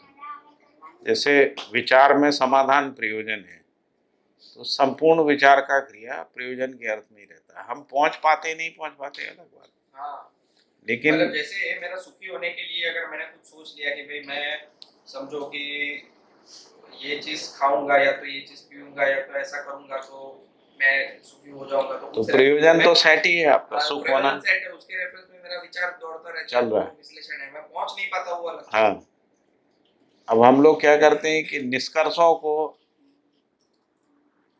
पहचानने के बावजूद भी, है ना, परिमार्जन नहीं करते। बस ये जैसे हमने ये निष्कर्ष निकाल लिया कि इंद्रिय सुख क्षणिक है, ये हमने निकाल लिया है, लेकिन अब वो निष्कर्ष में निष्ठा नहीं होने से, अब उसमें निष्ठान्वित नहीं है, तब भी हम उसी में दौड़ते रहते हैं। तो भैया लेकिन तो इसीलिए फिर वो प्रमाणित नहीं होता। प्रयोजन के अलावा तो फिर मतलब क्रिया होती भी नहीं है ना वैसे। प्रयोजन के बिना कोई क्रिया नहीं है। हाँ, विश्लेषण तो हाँ, तो जीवन में जो क्रियाकलाप है वो प्रयोजन के अर्थ में। इसीलिए यदि मैं कोई तय करता हूँ, एक विचार क्रिया मेरे अंदर चलती रहती है ना, मैं करूं या ना करूं, मेरे अंदर विचार चलता रहता है। एक होता है मैं निश्चय करता हूं और विचार करता हूं, जब मैं अपने को कर्ता के रूप में देखता हूं। यदि मैं कर्ता के रूप में नहीं हूं तब भी विचार चलता है ना। जैसे मैं कर्ता के रूप में नहीं हूं तब भी इच्छा है, और एक है मैं इच्छा करता हूं। तो यदि मैं कर्ता के रूप में करता हूं तब हमको निर्णय पूर्वक चलना होता है, और यदि निर्णय पूर्वक नहीं चलना है तो क्रिया के रूप में तो विचार चलता रहता है। तो मानव जाति में जो संपूर्ण विचार है, पूरा का पूरा विचार जिसको देखें, तो सारा विचार समाधान के लिए ही चल रहा है, समाधान तक नहीं पहुंच रहा है, बस इतना है हाँ, विचार के लिए। ये अभी आपने क्या बताया कि इच्छा मैं कर्ता के रूप में हूँ, क्या बताया फिर से बताना। जैसे मैं एक इच्छा करता हूँ, जैसे मान लो आपने इच्छा की कि हमको अध्ययन शिविर करना है, ऐसा एक इच्छा। और यदि आप इच्छा नहीं भी करते हैं तो भी इच्छा में तो ये रहता ही है कि हमको जागृत होना है, हमको समझदार होना है, तो रहते ही। तो निर्णय पूर्वक यदि करते हैं तो गति सफलता के अर्थ में द्रुत गति रहती है ना। तो निर्णय तीव्र इच्छा पूर्वक ही होते हैं। जब इच्छाएं तीव्र होती हैं तभी वो फलवती होती। तो जैसे आपकी इच्छा बनी, तीव्र इच्छा हो गई, तो एक व्यवस्था बना ली, ऐसे करेंगे ऐसा। और यदि मान लीजिए तीव्र इच्छा नहीं है तब भी इच्छा में तो ये कामना के रूप में बना ही रहता है कि हमको समझदार होना है, हमको सब समझना है, सीखना है। ये दर्शन हो या ना हो तो भी इच्छा तो बनी रहती है ना। समझिए कि तीव्र इच्छा की तृप्ति नहीं होती, तीव्र इच्छा जो है समझदारी के साथ है। तीव्र इच्छा होते हुए भी नहीं होता, उसमें क्या चीज का प्रॉब्लम, उसमें क्या कारण है? निष्ठा नहीं बनी,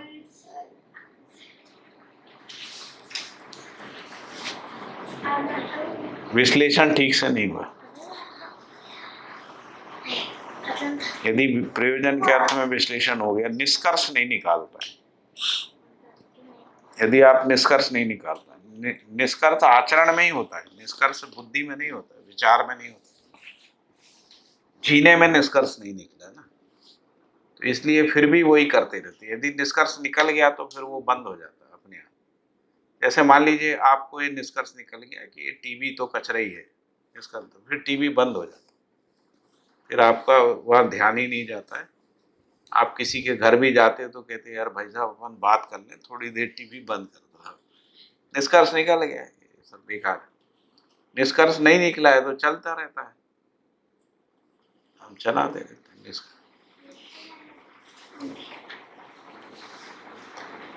ठीक नहीं है क्या? वही निष्कर्ष निष्ठा वही, और आपका पहले निष्कर्ष होगा, पहले निष्कर्ष निकलेगा, उसके बाद निश्चय होगा, निश्चय से इच्छा शक्ति जागरण होगा, इच्छा शक्ति तीव्र इच्छा में होगी तो क्रियान्वयन होगा, है ना। क्रियान्वयन में पहले प्रयोग होगा, है ना। प्रयोग यदि सफल होता है तो लोक व्यापीकरण होगा। इस तरीके से उसके चरण हैं। हम निष्कर्ष ही नहीं निकाल पाए तो निश्चय नहीं है, निश्चय नहीं है तो निष्ठा नहीं है ना। कार्य करना तो निश्चय और निष्ठा को प्रबल करना पड़ेगा। हाँ, पहले तो हमको ये निष्कर्ष निकालना ही पड़ेगा कि ये जीना ठीक है या ये जीना ठीक है। यदि हम निष्कर्ष ही नहीं निकाले तो केवल बौद्धिक विलास है फिर ये सारा चर्चा। निष्कर्ष तो निकालना पड़ेगा, निष्कर्ष जीवन में ही होता है ना। जैसे आप घर बनाते हो ना, तो पहले निष्कर्ष निकाल लेते हो कि कितने बेडरूम चाहिए, कैसा हमको टॉयलेट चाहिए, उसका हाइट कितना चाहिए, चौड़ाई कितना, ये सब निष्कर्ष निकाल के तभी फिर, है ना, फिर निर्णय में आ जाते कि अब बनाना है। फिर इम्प्लीमेंटेशन होता है। शुरुआत करते हैं तो प्रयोग करते रहते हैं, है ना। मान लीजिए कॉलोनी बनाई तो 2 घर ऐसे बना लिए, 2 घर ऐसे बना लिए, फिर फीडबैक आता है कि भाई ये वाला घर ज़्यादा ठीक है, तो फिर उसको अगला बनाते तो उसमें उस वाले हिस्से को ज़्यादा करते। ऐसा सब ये चलता ही रहता है। ठीक है। इसके बाद परिभाषा को कहा कि अर्थ को इंगित करने के लिए प्रयुक्त शब्द समूह परिभाषा है। अर्थ अस्तित्व में वस्तु के रूप में है, मानव अस्तित्व में है ना। तो मानव को इंगित करने के लिए जो परिभाषा है ना, यानी वो मानव का जो अर्थ है उसको इंगित करने के लिए जो शब्द समूह के रूप में परिभाषा। ऐसा फिर लिखा है कि व्यापक पूर्ण और इकाइयां अनंत हैं। व्यापक जो सर्वदेश काल में विद्यमान तथा नित्य वर्तमान है, और इकाइयां 6 ओर से, 6 ओर यानी चारों दिशा, ऊपर नीचे से सीमित पदार्थ पिंड की इकाई संज्ञा है। व्यापक वस्तुओं में संपूर्ण इकाइयां सह अस्तित्व में अविभाज्य रूप में वर्तमान है। यहाँ अविभाज्य मतलब उनका विभाजन नहीं, वो तो होने में तो सब है ही, रहने में दिक्कत ऐसा। तो इसीलिए लिखा है कि अविभाज्य रूप में वर्तमान है। अनंत यानी संख्या में जो अग्राह्य क्रिया की अनंत संज्ञा है, जिसको मानव गिनने में असमर्थ है अथवा गिनने की आवश्यकता नहीं बनती है, वही अनंत है ना। फिर इसके बाद लिखा है व्यापक सत्ता जागृत मानव में, जागृत मानव से जागृत मानव के लिए कार्य व्यवहार काल में व्यापक सत्ता, मानव में, मानव से मानव के लिए, है ना। मानव में समझदारी के रूप में, मानव से व्यवहार के रूप में, मानव के लिए व्यवस्था के रूप में, है ना। ये 3 आयाम। जब हम मानव में बात कर रहे हैं तो समझदारी, जब मानव से बात कर रहे हैं तो व्यवहार, समझदारी के अर्थ में व्यवहार के लिए यानी सामाजिकता या व्यवस्था, व्यवस्था के लिए, मानवीय व्यवस्था के लिए, मानवीय व्यवहार, मानवीय मानसिकता। तो जब हम मैं का बात कर रहे हैं तो मानसिकता, से बात कर रहे हैं तो व्यवहार, और के लिए बात कर रहे हैं तो व्यवस्था। ये 3 चरण है इसमें, है ना। ठीक है ना। तो व्यापक सत्ता जागृत मानव में, मानव मानसिकता के रूप में, सह अस्तित्व मानसिकता के रूप में, है ना, से मानवीयतापूर्ण व्यवहार के रूप में, के लिए मानवीय व्यवस्था के लिए, है ना। व्यवहार काल में नियम के रूप में, व्यवहार काल में नियम, विचार काल में समाधान के रूप में, आनंद काल में, अनुभव काल में आनंद के रूप में, और आचरण काल में न्याय के रूप में प्राप्त है। क्योंकि सत्ता में संपूर्ण प्रकृति संप्रक्त अविभाज्य रूप में विद्यमान है, यही सह अस्तित्व है। तो जो कार्य और व्यवहार काल है उसमें नियम के रूप में, है ना, बौद्धिक सामाजिक प्राकृतिक नियम उस रूप में। विचार काल में समाधान के रूप में। तो यदि हम व्यापक सत्ता को विचार में पहचानेंगे तो व्यापक सत्ता समाधान ही व्यापक सत्ता के रूप में पहचानने में। यदि कार्य व्यवहार काल में पहचानेंगे तो नियम के रूप में, यदि आचरण काल में पहचानेंगे तो न्याय के रूप में। तो न्याय ही व्यापक है, और नियम न्याय इनकी व्यापकता सिद्ध होती है ना।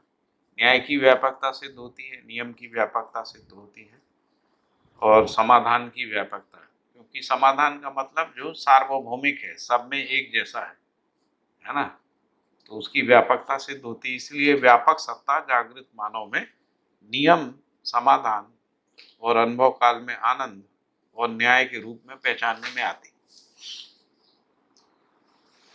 ठीक है, क्योंकि सत्ता में संपूर्ण प्रकृति संप्रक्त अविभाज्य रूप में वर्तमान है। तो सत्ता में संपूर्ण प्रकृति संप्रक्त है, यानी उसी में डूबी भीगी है। और ये डूबा भीगा होना वैसा नहीं है कि हमने किसी को गीला किया और सूखा कर दिया, है ना। इसीलिए कहा अविभाज्य है, अलग डुबो के निकाल दिया, ऐसा भी नहीं है ना। वो निरंतर है, नित्य है, इसीलिए अविभाज्य शब्द लिखा है ना। अविभाज्य रूप में विद्यमान, अविभाज्य, यही सहअस्तित्व है, इसी को सह, यानी कार्य व्यवहार काल नियम के साथ सहअस्तित्व में है, विचार जो है समाधान के साथ सहअस्तित्व में है, आचरण न्याय के साथ सहअस्तित्व में है, और अनुभव आनंद के साथ सहअस्तित्व।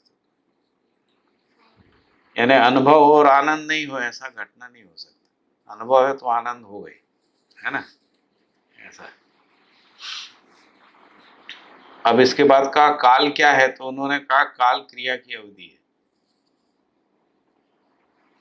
जितने भी काल है वो क्रिया की अवधि है।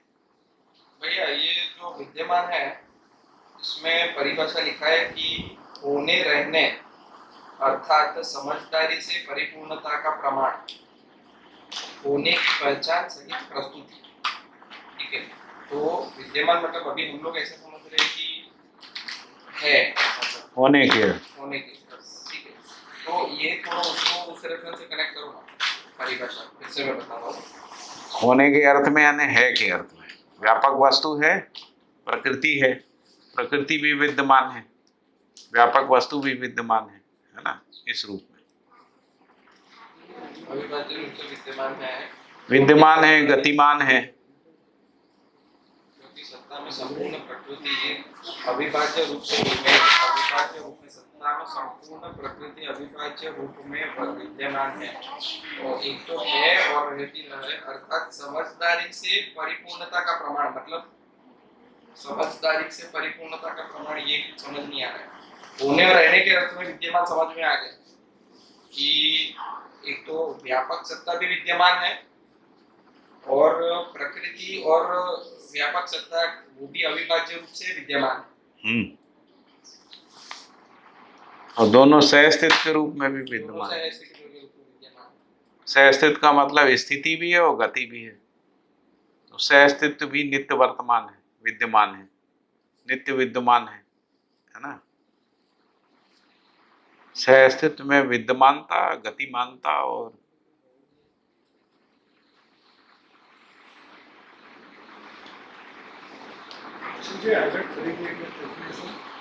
होने रहने, और यदि उसको प्रमाण नहीं आ रहा है व्यवहार में समझदारी के रूप में, तो तो विद्यमानता सिद्ध नहीं होगी। होने के अर्थ में रहेगी, रहने के अर्थ में सिद्ध नहीं होगी। इसीलिए समझदारी पूर्ण उसको उन्होंने जोड़ा है। मतलब भ्रमित अवस्था में नहीं होगी, है ना। समझदारी से परिपूर्णता का प्रमाण आएगा, नहीं तो प्रमाण नहीं आएगा। रहने में प्रमाण नहीं, होने में समझ में आ जाए, है? अभी मैं समझूं या ना समझूं, विद्यमान तो है ही। हाँ, होने के अर्थ में। रहने का सुख नहीं होगा, होने का है। मान लो आपने समझ लिया, होने का सुख हो गया, है ना। रहने वाला सुख नहीं होगा, मतलब सुख तो है, शांति संतोष आनंद नहीं होगा, और सुख का प्रमाण भी नहीं मिलेगा। सुख का प्रमाण तो न्यायपूर्ण व्यवहार की निरंतरता में ही आएगा। जैसे आपका मन सुख, जीवन में सुख है ऐसा मानिए, समझदारी का सुख है, और जीना बनता नहीं है, सुख के साथ जीना नहीं बनता है। तो जीवन में सुख है ये स्पष्ट नहीं, ये प्रमाणित नहीं हो। कोई कह रहा है कि हम तो ध्यान करके एकदम सुखी हो गए, है ना, अब हमको कोई स्ट्रेस नहीं है, कोई टेंशन नहीं है, ये नहीं है, और एक भी संबंध में जी नहीं पाते, तो फिर ये कहेंगे आपका सुख कंडीशनल सुख है, मतलब जब आप अकेले हैं तो सुख है, आप किसी से दूसरे के साथ जीने के लायक सुख आपके पास नहीं है, ना समझ। जबकि सुखी आदमी तो फिर वही है जो हर स्थिति में जी ले, तभी प्रमाणित होगा। जैसा बुद्ध से उनकी पत्नी ने पूछा कि क्या यदि आप जंगल नहीं जाते परिवार में, क्या ये बुद्धत्व प्राप्त नहीं हो सकता? ये ऐसा प्रश्न था जिसका उत्तर नहीं दे पाए महात्मा बुद्ध, चुप रह गए। क्योंकि आपको कह रहे हैं कि आपने सब प्रकृति को समझ लिया, जीत लिए है ना, ऐसे व्यक्ति को महावीर बोलते हैं ना, और परिवार में हो नहीं सकता तो काय के महावीर?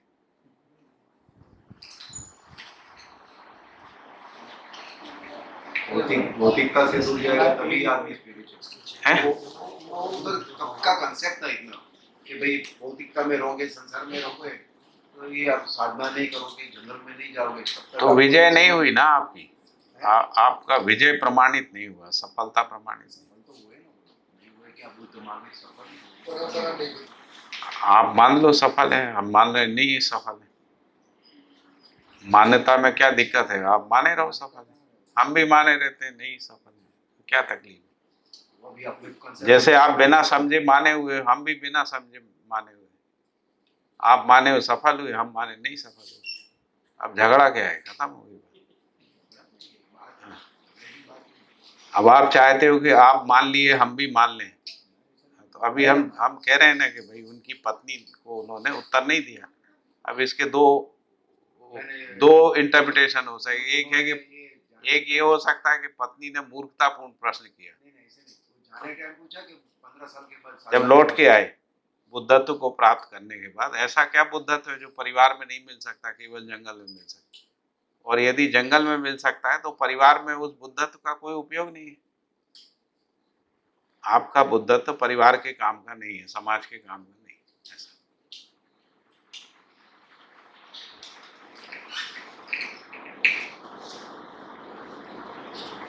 एक इंटरप्रिटेशन है, इसमें कोई नाराज होने की बात नहीं। आप दूसरे तरीके से सोच सकते हैं कि 2500 साल से उनकी पत्नी बेवकूफ थी, उसको समझता नहीं था, उसने ऐसा प्रश्न किया, उत्तर देके और दुखी नहीं करना चाहते, उत्तर नहीं दिया। समझदारी है। ऐसा हम तो दोनों तरफ से सोच लेते। वास्तविकता में वो परंपरा में हम फंसे नहीं हैं, हम बुद्ध में फंसे नहीं हैं, इसलिए हम दोनों तरीके से, बल्कि पांचों तरीके से, 10 तरीके से हम सोच सकते हैं, क्योंकि हम तो प्रयोजन के अर्थ में विश्लेषण करेंगे।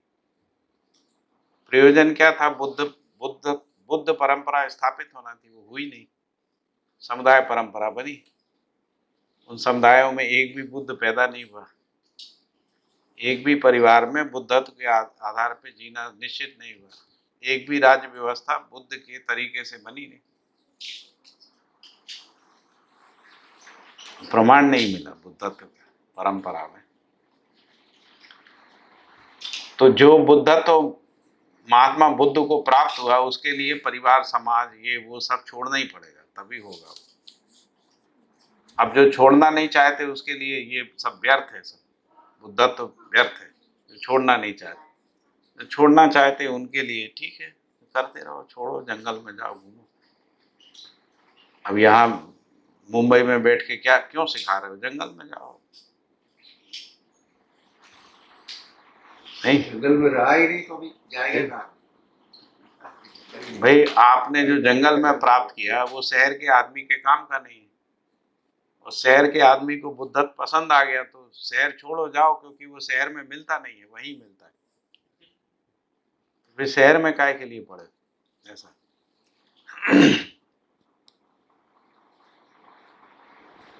तर्क गलत नहीं है क्या? तर्क गलत है?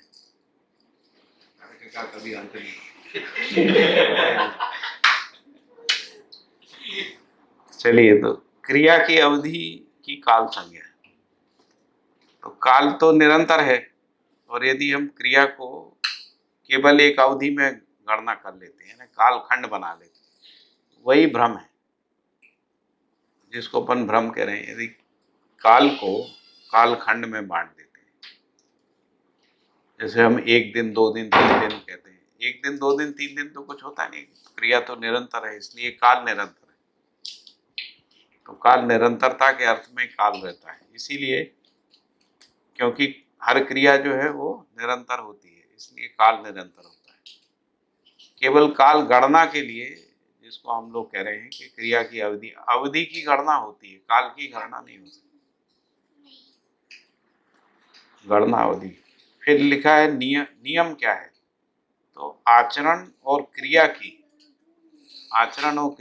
नियंत्रण पृष्ठभूमि ही नियम है। ये तो इस पर बात हो गई। समाधान क्यों और कैसे की पूर्ति, उत्तर ही समाधान है। आनंद सहअस्तित्व रूपी परम सत्यानुभूति ही आनंद है। न्याय परस्परता में मानवीयतापूर्ण व्यवहार ही न्याय है। इन परिभाषाओं में कोई उत्तर कुछ अपन को बात करना है तो ठीक है, नहीं तो आगे बढ़। फिर लिखा है मानवीयतापूर्ण व्यवहार। मानवीयतापूर्ण व्यवहार को कह रहे हैं बाबा जी, धीरता वीरता उदारता दया कृपा करुणा पूर्ण स्वभाव, न्याय धर्म सत्य पूर्ण दृष्टि और पुत्रेष्णा वित्तेष्णा पुत्रेष्णा लोकेशनात्मक प्रवृत्ति से युक्त व्यवहार ही मानवीयतापूर्ण व्यवहार है।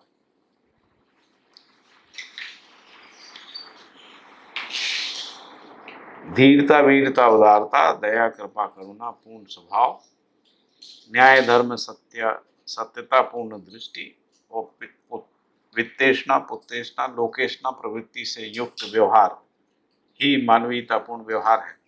तो मानवीयतापूर्ण व्यवहार को यहाँ पे उन्होंने मानव देव मानव दिव्य मानव तीनों को सम्मिलित रूप से मानवीयतापूर्ण व्यवहार के रूप में यहाँ पर उन्होंने स्पष्ट किया। वितेषणा का मतलब है वितेषणा का मतलब वित्तेषणा यानी समृद्धि का कामना। हाँ, तृष्णा जो है वो पुत्रेष्णा संबंध का व्यवहार का जो संबंध स्वीकृति के रूप में, जिसको अपन समाज से है जो तृष्णा यानी इच्छा, हाँ ऐसा मान लीजिए। वितेषणा या पुत्रेषणा इक्षण क्रिया ही इक्षणा है ना, इक्षण क्रिया। इच्छा नहीं ईक्षण बोलते है ना। इच्छा से भी और गहरी चीज है ईक्षणा। तो वित्तेषणा यानी समृद्धि है ना, पुत्रेषणा का मतलब है संबंध और लोकेशना का मतलब है समझदारी, यश बल कामना, धन बल कामना समृद्धि के रूप में, जन बल कामना संबंध के विस्तार के रूप में। मतलब हम परिवार हो गए, परिवार से समाज हो गए, इस तरीके से ये जन बल कामना है।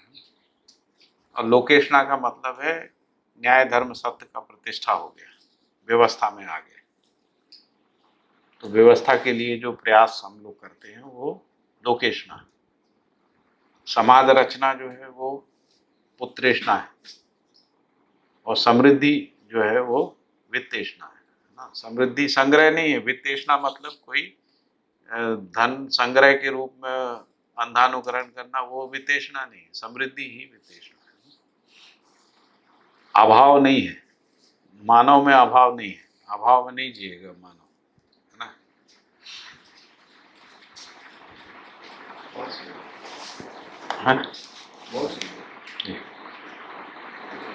फिर है अस्तित्व में, अस्तित्व से अस्तित्व के लिए जानने पहचानने और अनुभव करने का प्रयास व अध्ययन मानव करता है और करता रहेगा।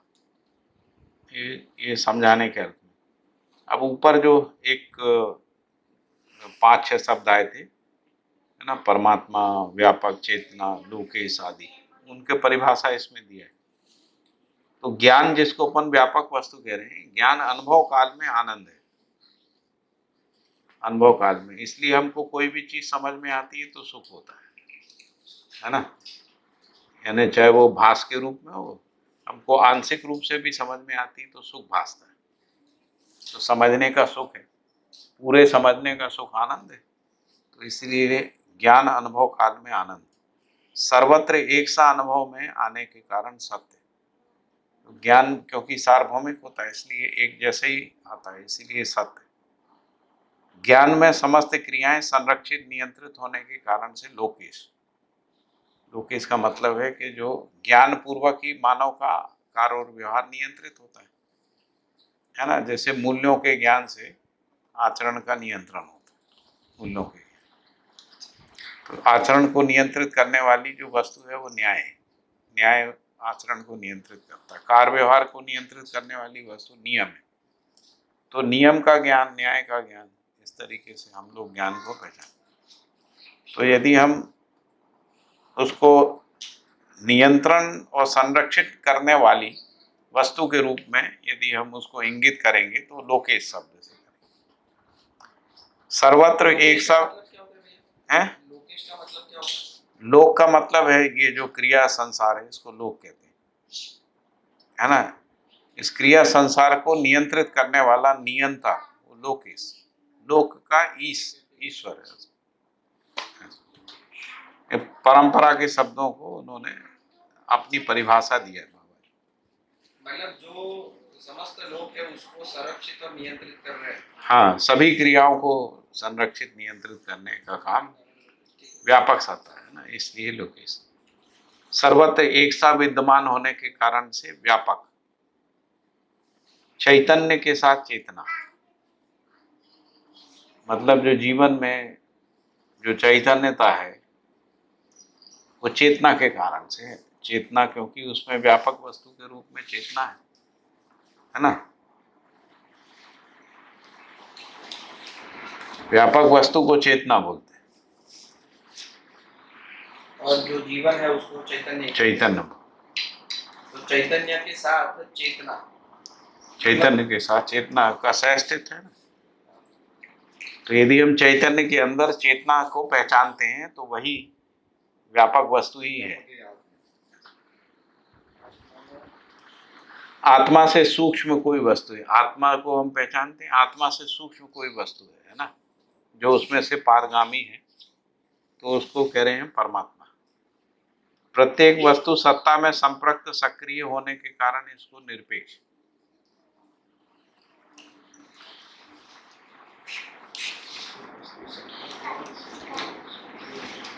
तथा अपरिणामिता के कारण पूर्ण। इसमें कोई परिणाम पैदा नहीं होता। विश्वास में, न्याय में, ज्ञान में कोई परिणाम नहीं है। ये अपरिणामी वास्तविकताएं है ना। स्थापित मूल्य कोई परिणाम नहीं, इसलिए उनका मात्रात्मकता नहीं है उसमें, है ना। न्याय में भी मात्रात्मकता नहीं, क्योंकि मात्रा किसी इकाई में या क्रिया में ही हो सकती है। तो इसीलिए वो कह रहे हैं कि अपरिणामिता के रूप में, यानी जो नहीं बदलने वाली चीज है अपने अंदर वही पूर्ण है। अब उसमें ना तो विकास है, ना ह्रास है, ना जागृति है, ना अजागृति, वो पूर्ण है, अपरिणामी है।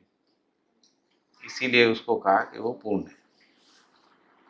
तो इसलिए ज्ञान को अनुभव काल में आनंद, एक सा अनुभव में आने के कारण सत्य, ज्ञान में समस्त क्रियाएं संरक्षित नियंत्रित होने के कारण से लोकेश, एक सा विद्यमान होने के कारण व्यापक, चैतन्य के साथ चेतना, आत्मा से सूक्ष्मतम होने के कारण परमात्मा, प्रत्येक वस्तु सत्ता में संपर्क सक्रिय होने के कारण उसे निरपेक्ष और अपरिणामिता के कारण से पूर्ण संज्ञा है। फिर आगे लिखा है, सह अस्तित्व में अनुभव ही ज्ञान का उद्घाटन है। जो है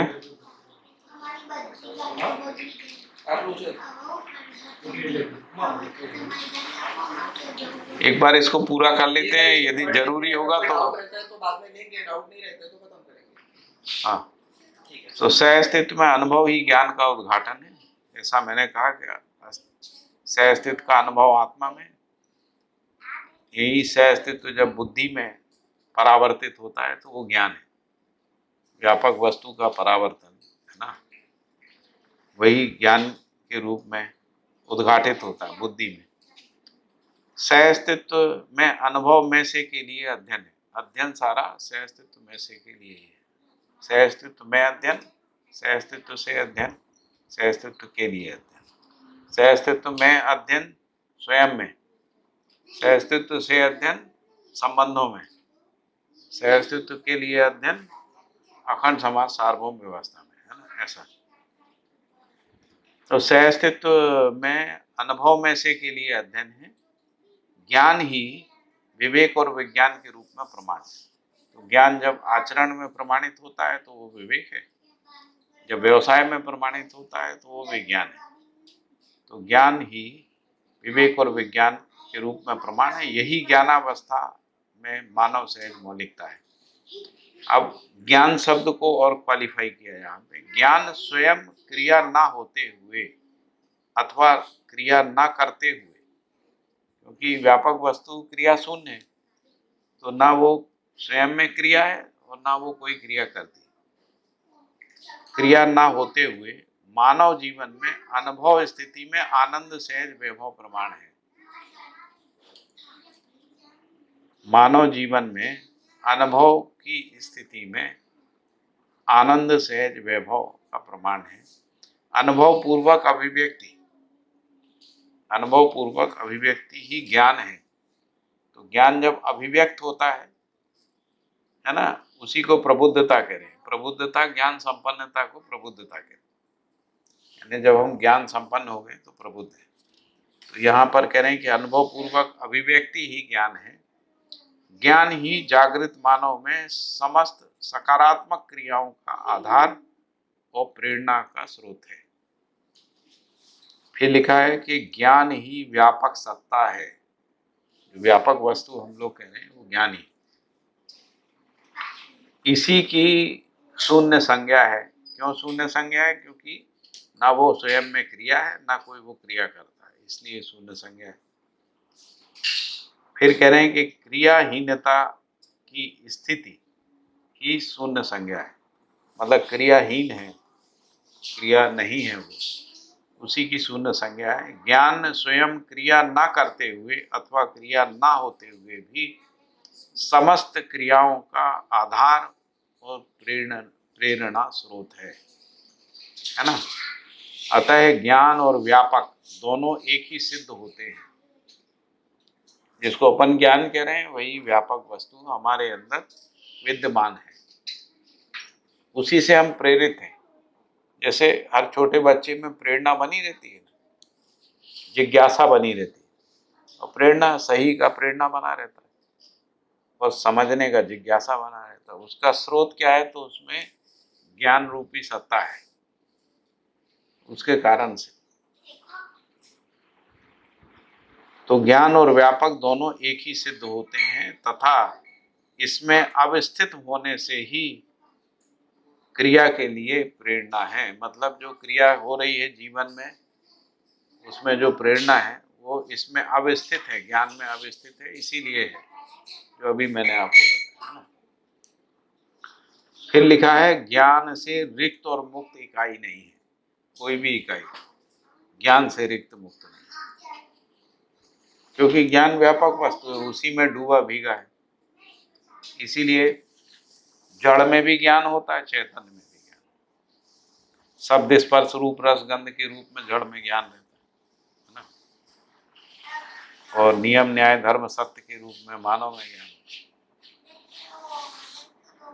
फिर भी मानव अज्ञानी है। फिर भी मानव अज्ञानी नहीं, अब क्या मालूम मानव से मतलब अभी हम तो धीरे धीरे ज्ञान है बराबर, और ये भी बात सही है, होते हुए भी हम अज्ञानी। सर्वशुभ सर्वशुभ हो।